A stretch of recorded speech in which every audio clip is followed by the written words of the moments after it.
Welcome to Whiskey's a Journey. My name's Peter Fasciano. Today's Wednesday. I have another Sip It or Skip It episode for you. If you're new here and you don't know what's going on, I have all of my whiskeys randomized on my phone. I'm going to spin the wheel. Whatever it selects, I'm going to pull it off the shelf and do a quick review.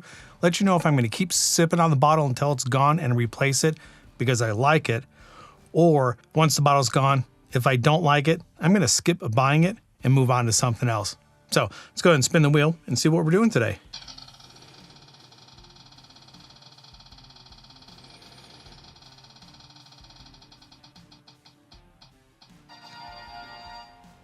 All right, looks like we are going to do Blue Run High Rye. Blue Run High Rye. You know, it's been a while since I've had this one. I got to find it, and I'm not sure. And I'll update you on what release it is.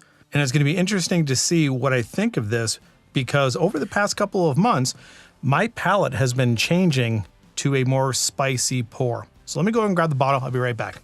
All right, I thought this was the rye whiskey. It is not the rye whiskey. This is the Blue Run High Rye Bourbon whiskey.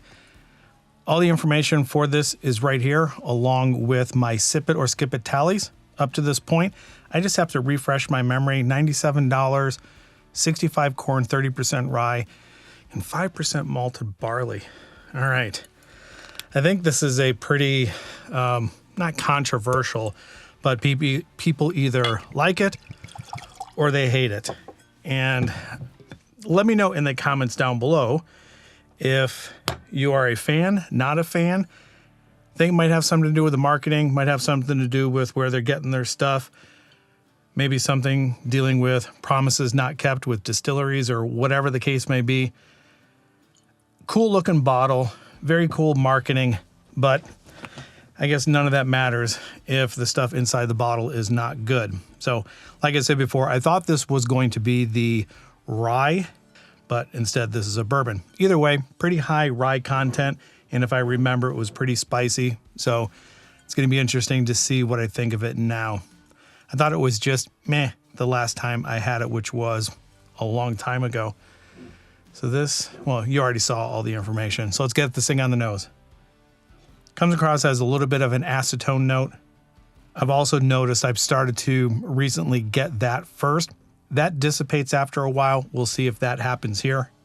It does have a good spice note, ginger, pepper, black pepper, the typical vanilla notes that you usually get in a bourbon, and a very faint strawberry bubblegum note. Yep, so far, nothing to complain about. Let's go ahead and get this thing on the palate. First sip, see what I think of it. Yeah, this is strawberry bubblegum, sugary sweet, good vanilla, very light brown sugar. That acetone note is not showing up on the palate. It's actually gliding across the tongue in a pretty well-rounded manner. The spice picks up mid-palate towards the finish. Not a whole lot of oak, not a whole lot of depth of flavor. I was expecting it to be a little bit more saturating. First sip, nothing bad, but also nothing outstanding. Let me try to get that second sip in. Sometimes you have to acclimate. Maybe I can pull a little bit more out of it. See if it develops into anything different. Really concentrate on how it arrives, the mid-palate, and the finish. In the meantime, just remember, I do have a March giveaway happening.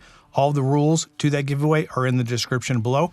I'm also partnering up with Whiskey. If you're interested in barware or glassware, I have a Whiskey link. It's an affiliate link, so I do get a little bit of a commission out of any purchase that you have. They kind of are going to be a partner for the channel in 2025. So if you're interested in supporting the channel in either way, whether the giveaway or through Whiskey, go ahead and check that stuff out.